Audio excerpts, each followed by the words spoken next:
would like to welcome everybody, especially our guests. And some of you saw in this past week the video of SpaceX catching that booster rocket back in those gigantic arms. And so that inspired me to read this Whispers from Eternity from Yogananda. It's called The Rocket of My Love. I withdrew the life force from my body. The breath which had kept me tied to the burden of flesh no longer shook my awareness.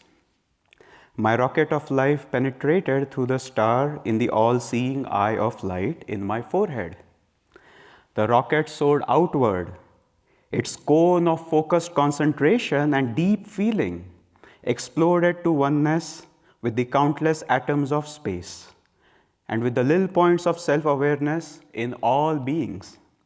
At last, like an expanding cloud nebula, I embraced the vast spirit beyond space itself to enter the heart of thine omnipresent silence.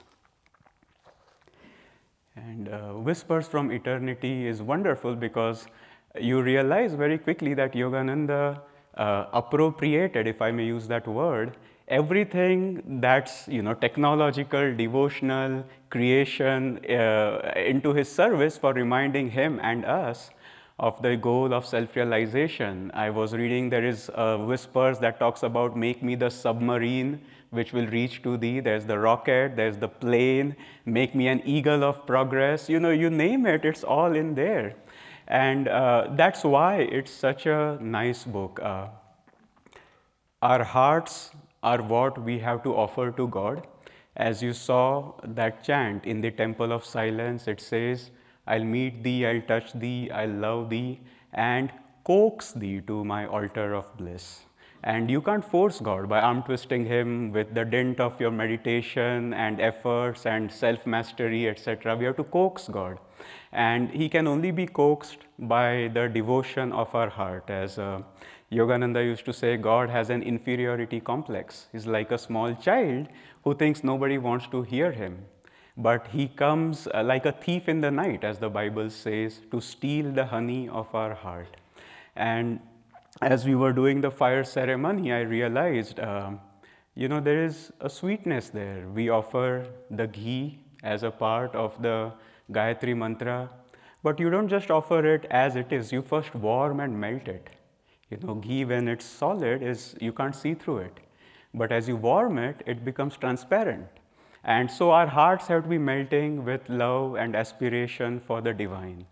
And that aspiration is the only offering that the divine really cares for and receives. And I must say, coming from India to America, I never cease to be bothered by the technology that people have developed here to do those ancient customs that we in India have been doing for thousands of years without having thought of ever developing this technology. I don't remember where it was. Probably it's here.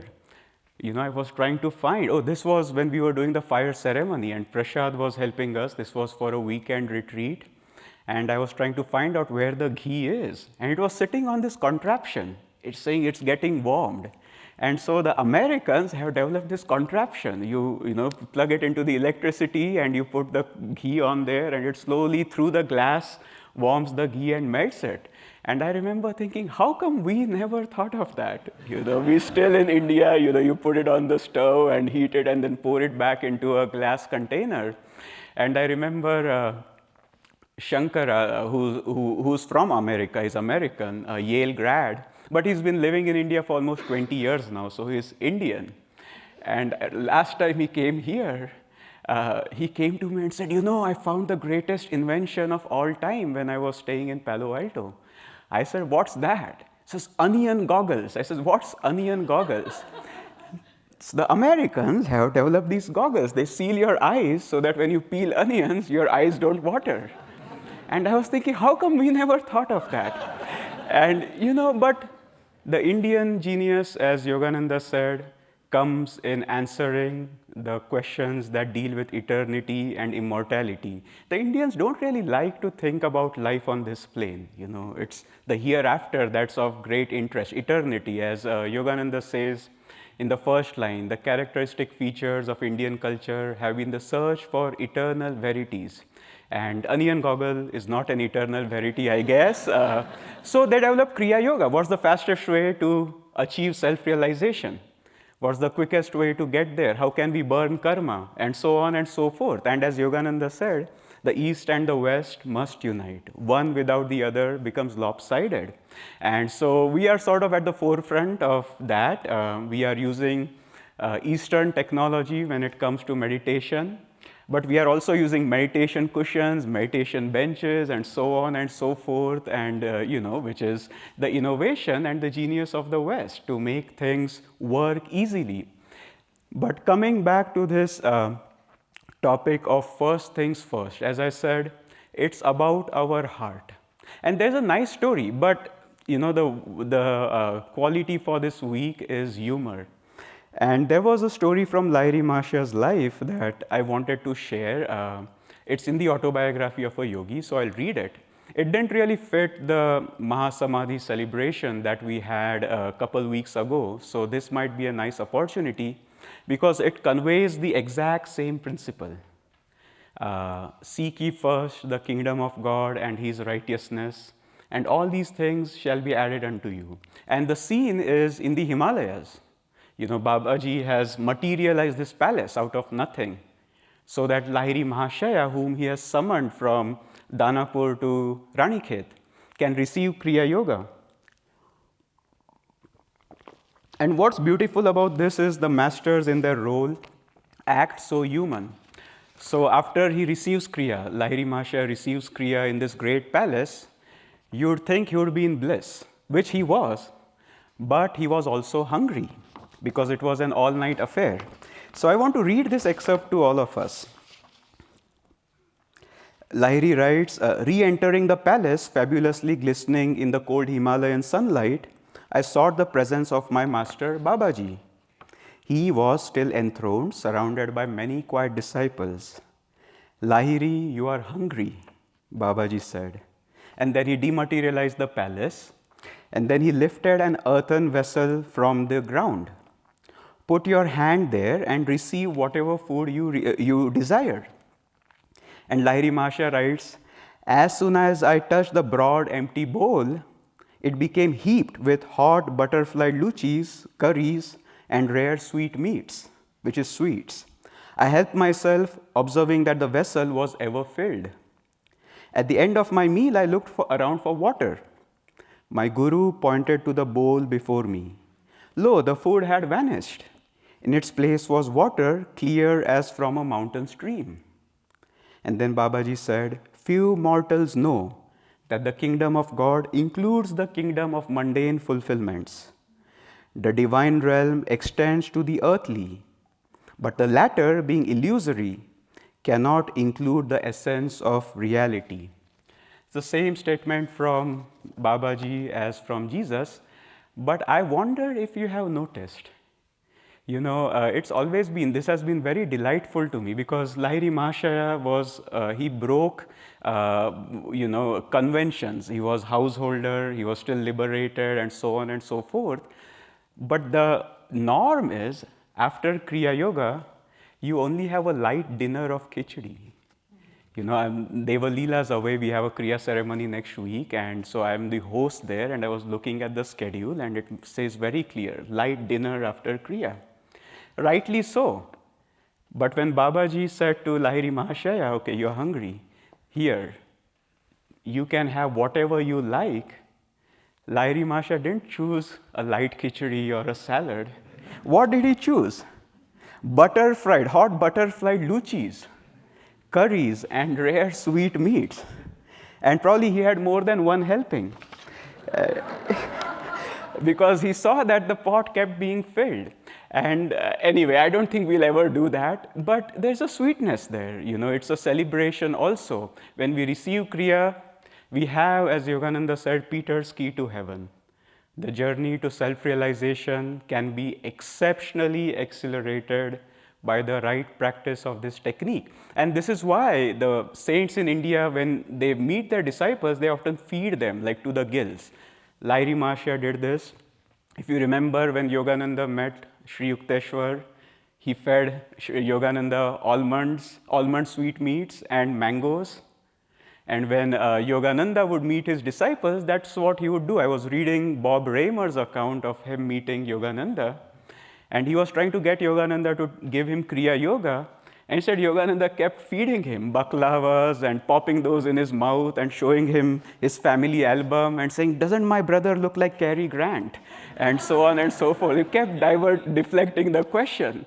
But it's a celebration, the true celebration without a hangover the day after. Because our souls, and the Guru realizes that this soul is very close to liberation. But receiving the techniques is not enough.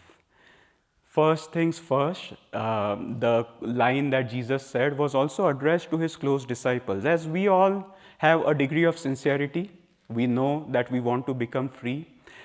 But the tendency of this world is to blunt the blade of our awareness. We all seek self-realization, but the intensity, the propensity of this world is to make that desire blunt over time. And it's insidious. We don't even realize it. And that is the reason we have to have a way to keep reminding ourselves. See, we are in ego consciousness and yearning towards cosmic expansion. Our base state, our ground state of being right now is ego consciousness. And any system in physics, I'm not going to even presume to know as much physics as the CPAC guys, but any system tries to revert back to its base state when the excitation is over. This is the general principle. The ground state is where a system comes to rest. We, being in ego consciousness, we have to keep those efforts out, but the tendency is to come back into our ego consciousness. This is why in the Mahabharata, habits sides on the Kaurava side, because the sum total, the propensity of our habits is to keep us bound to ego consciousness, and it's an effort to get out.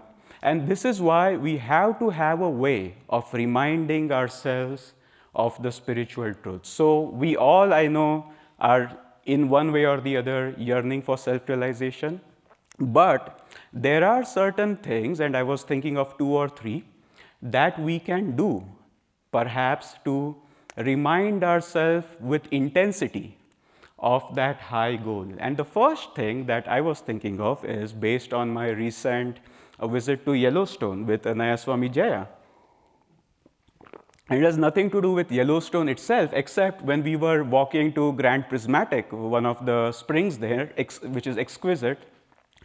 We asked one of the rangers there, so who made Yellowstone a national park? It's the first national park, 1872.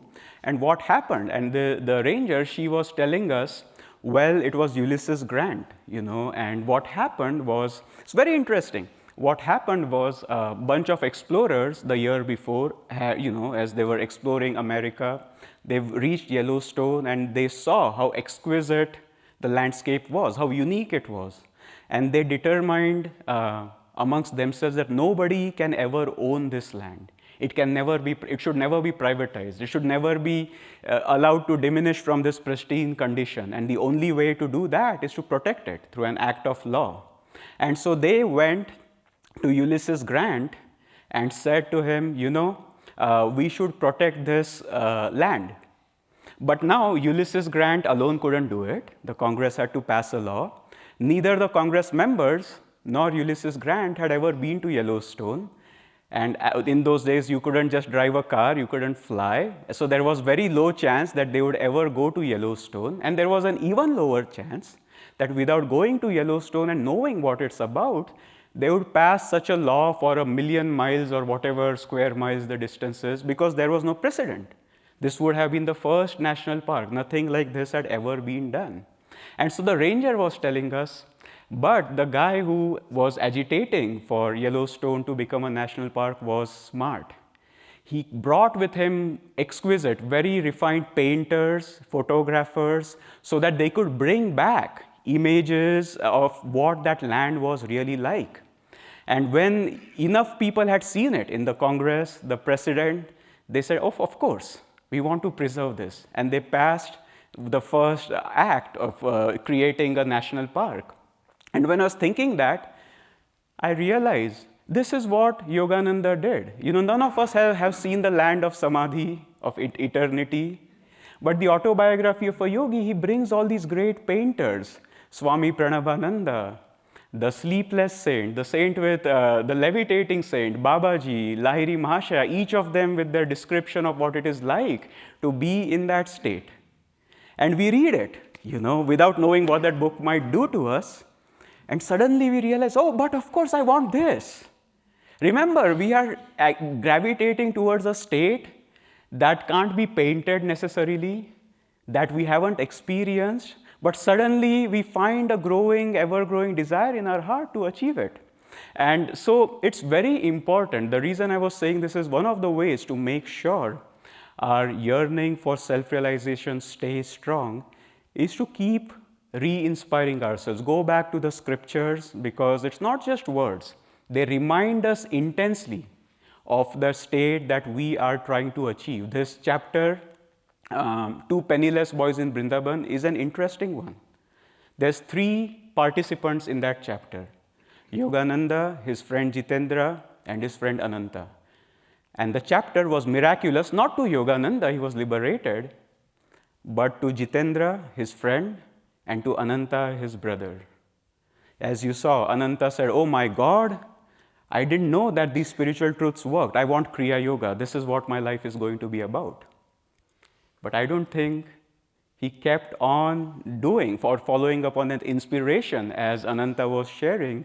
Well, this is a different Ananta. Nayaswami Ananta is the good Ananta, who's focused on self-realization 100%. And he gave the Sunday service last week, and he was sharing that people feel inspired, but then we forget. And then if we don't remind ourselves again and again, the world insidiously creeps on. So Ananta did that, and same with Jitendra. He was a big disbeliever, doubting Thomas, as he was called, and we have a good Jitendra here. So as you know, I'm not talking about him. And he was pinching Yogananda here and there throughout their journey, saying, what mess did you get me in? Who will give us food? Who will give us shelter? How will we see the city? How will we get back? And finally, when all of these things happened on the return journey in the train, he was crying. How shallow my faith. My heart has been like stone. I'll never again doubt the glory of God, or whatever. And then Yogananda said, well, let's go and see Sri Yukteswar. I found a self-realized master. And what did Jitendra say? Maybe later. I haven't seen my family for a while. Maybe later I'll come and see your guru. And from the fact that he's not again mentioned in the autobiography of a yogi, I think that maybe later is still going on. Who knows? But we have to remind ourselves. This is why the purification ceremony is very interesting. The words we say is, I seek purification by the grace of God. And we say, the master says, open your heart to me, and I will enter and take charge of your life. And it always is tricky for me when I say that, because whom am I saying to? It's all these great souls who have already said, I open my heart to you, come take charge of our lives. There's disciples here, Kriyabans here, people who have given up many responsibilities to say this is their life. And why every Sunday am I saying something that people have done already? Because the intensity of what it meant on the day we took Kriya, on the day we became disciple, starts diminishing until it becomes mundane. I'm a disciple. I'm a Kriya yogi. But that intensity sometimes starts getting dim, at least in my case.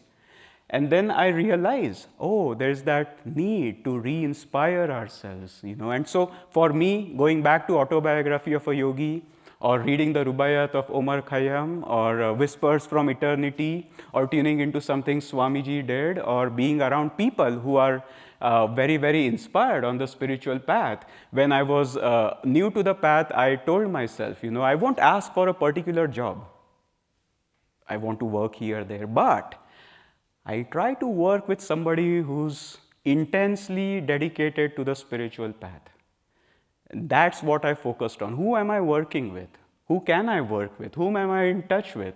And I think that was a good choice, because the things we do don't really matter. But the people we do it with, if they can keep us inspired strongly, then we have that wind behind us, so to speak. I was in New Zealand And one of the core members there is Olympic cyclist. And he went to Tour de France and all of that. And he was the lead cyclist. I forget the exact name. And I asked him, what does a lead cyclist mean? Because he was on Lance Armstrong's team, for example. And he said, well, what happens is when you drive a bicycle or ride a bicycle, there's a wind resistance. And the lead bicyclist's job is to absorb that resistance. What happens if you see some of the races, the bikes are tire to tire, so to speak. And he said the law says that if you are behind somebody who's driving, the wind resistance diminishes by 25%. And if you're behind that person, it diminishes by another 25%. So the lead bicyclist takes the brunt of the wind resistance and keeps the guy like Lance Armstrong ready for the last sprint. And then he'll just veer off and Lance Armstrong will try to make it to the finish line. But this is the power of satsang. This is the power of being with others who are very strong, because they lead and we follow easily in their wake. So there's different ways to stay inspired, and we have to find our way. We don't want to be an ordinary disciple, and that doesn't mean I have to go out and do great things, but we want to give it a 100% and really believe that in this lifetime we are going to be free. And then there's a couple things, in addition to inspiration, that can help us with this journey. The second one I thought was setting our priorities. I was reading this. This is from Kamala Silva's book, and I thought I would share this with you. Now, I should let me have a prelude before this. There's a very nice line in the Bhagavad Gita where Krishna says, yoga is not for him who eats too much or who fasts too much, who sleeps too much or who sleeps too little.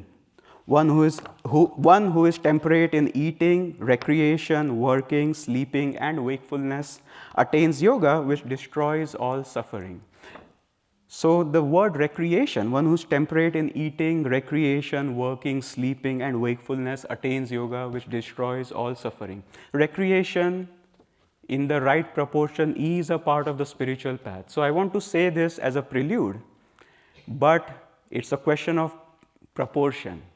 And it's a question of how much time it gradually starts stealing from our daily life. And the story I said I would read from Kamala Silva's life is this.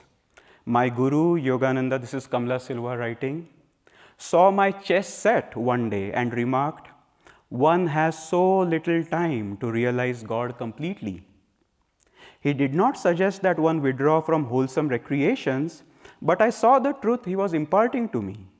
It pertains to the number of things we allow to absorb priceless hours.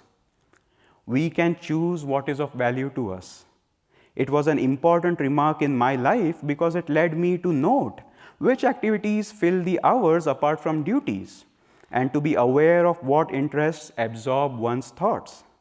I found many activities can be enjoyed on occasion without need for endless repetition.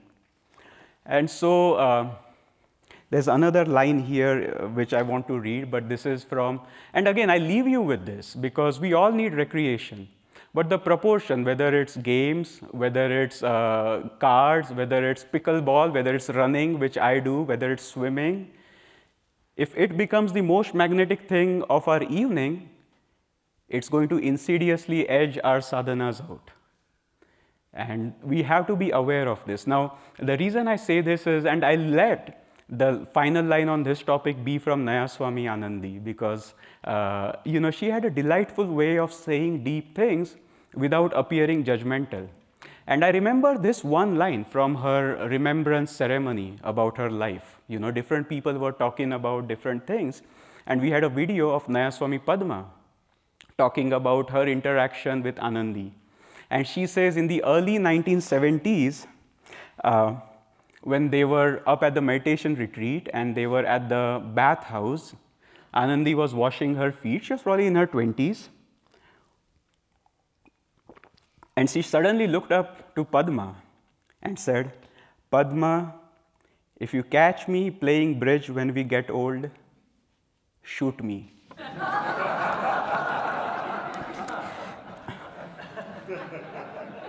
Yeah, this life, we just have to make the most out of it. Every lifetime as a disciple won't be lived at Ananda Village, as Swami said very clearly. So we have to enjoy life, but we have to be, the rocket of our concentration or whatever it said, has to be going very fast towards cosmic consciousness. And every day we have to make that effort. The last thing I'll also say is, yes, we have to have inspiration, we have to have prioritization. Right attitude is as important. Without that, our ego can be the one driving us on the spiritual journey. You can be very, very disciplined, but still miss the point. And so the beautiful thing about Ananda is, I think we all work on being inspired. We all work on prioritizing our lives. But I think, everybody has a very good attitude here. They are devotees at heart. Very rare to find somebody operating from their ego. And this is true. I realize again and again, I'm not just saying this about Ananda Village residents. I'm amazed, I'm blown away when all these students who come from all parts of this country and others to our online classes, they're barely starting, and then they'll write something. And I say, wow, how is this person so refined at this stage in his life? Because, he'll also be saying, well, I can't meditate, I struggle to have a routine, this, that, and the other. And I'll tell you what, this was one of our students who's now in our discipleship course. He's from North Carolina. And as you can imagine, the hurricane Helene, it smashed that state. And when I asked him how he was doing, he had written this to me. My car that I use for work, he's an Uber driver, and he was having financial issues before this happened. My car that I use for work is totaled due to the flooding. I was able to get out of the car before the water got too high. So basically, he barely escaped with his life. I use this car for work, and now I'm in a real bind. I'm sure I'll get through somehow. So when he said that, of course, I followed up a couple days later to see how he was doing. And says, how are you doing now? Are you okay? Are you, in a very difficult state? And it was like somebody else was writing this email. Here's what he says to me. Hello, Sagar. I'm truly blessed in my life. And I checked, did I write to the same person or did I write to a different email address? No, it was the same person. Hello, Sagar. I'm truly blessed in my life. I have always had way more than I need, and on so many days I've had what I wanted. I'm so blessed to be a child of God. I just listened to the broadcast of the final lesson, which my co-teacher had given, and found it really inspiring. Isn't it amazing how often we must be reminded that the Guru is the only thing there is and all we ever need? And this is not Swami Kriyananda writing. This is a student from North Carolina. My car is a small blip in my routine compared to people closer to the Asheville area. Insurance probably will cover all of it. If the car is deemed unrepairable by State Farm, then case closed. I want to focus on my spiritual condition and my attunement to the Guru. He hasn't yet taken discipleship, so today I will do my best to serve other children of God and try not to get in the way too much. God bless you on your travels to Colorado. So I had been to Colorado a couple of weeks ago.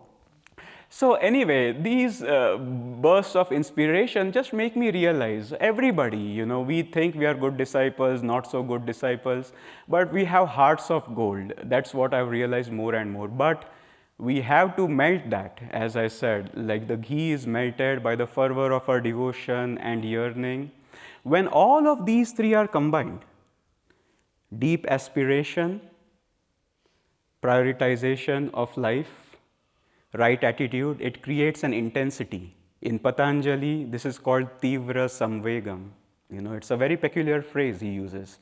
And the sutra that accompanies this phrase is by keen one-pointed attention, the state of samadhi comes easily. And keen one-pointed attention is not just of the mind.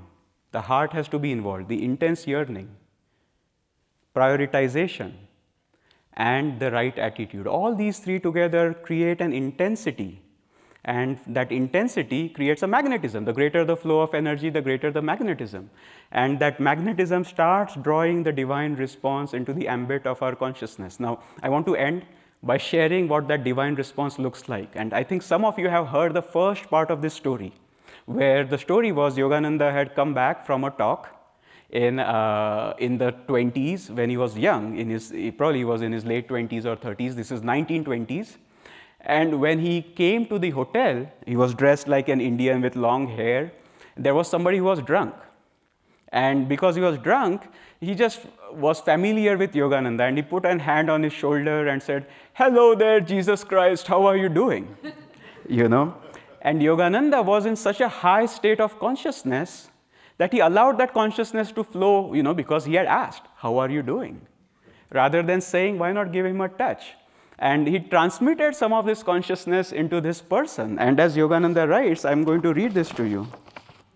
"I remember that once I was returning from the lecture hall and a drunk man staggered up to me. Staggered up to me, so he was that drunk. He put his arm around me and said, 'Hello, Jesus Christ.' I looked at him and saw he was drunk. I became entranced and remembered the millions of bottles of ecstasy in my soul. I touched him and he lost his intoxication. And he said, 'What do you drink? What do you drink?' And Yogananda said, 'It has a lot of kick to it.' Then he said, 'You seem to have taken away the kick I was feeling. What is your kick like? How does it feel?' And so this is Yogananda's description of that state, which only a saint could describe it in this way.